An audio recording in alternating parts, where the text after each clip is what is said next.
Our trial, the reason why it's scary, as a public messaging trial, is that uh, I could have been, I've been falsely implicated in this case for tweeting anti-state material and Mm-hmm. material that allegedly glorifies terrorist groups. But my husband has been roped into the case for the act of retweeting me.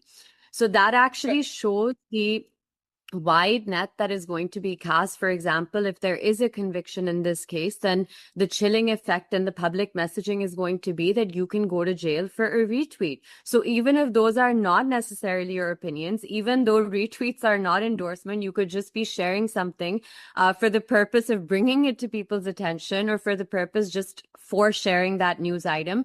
But now you can go to jail for that. So that's the precedent that is very dangerous and that the state is trying to set. So I think that Pika is controversial because the objective of Pika was always to silence dissent, to silence criticism of the state. And I think the most interesting thing about Pika was that when it was being introduced, it was being marketed as some sort of protection for women, for children, even though if you see the bulk of cases that have been registered under the law have been against journalists, lawyers, political activists, various politicians. So I think the objective of Pika was draconian from the start.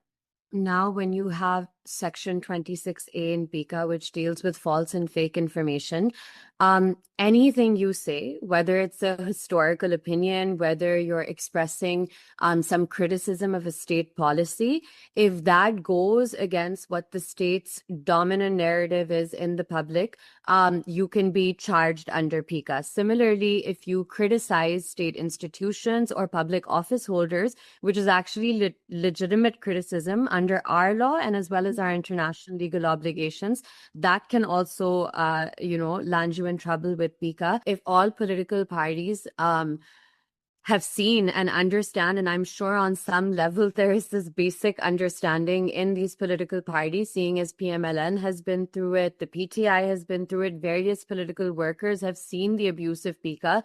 All types of journalists and dissidents have been targeted under it. So I think we saw during the PTI government that actually before PTI came into government, they criticized the Pika law. And in the National Assembly debates, you saw Arif Alvi and other members of the PTI opposing that law at the time. Mm-hmm. Then when they came into government, they brought the Pika Amendment Ordinance, which made it more draconian, and the PMLN was criticizing it at the time and saying, both the PPP and the PMLN, that they will strike down, they will take back the Pika 2016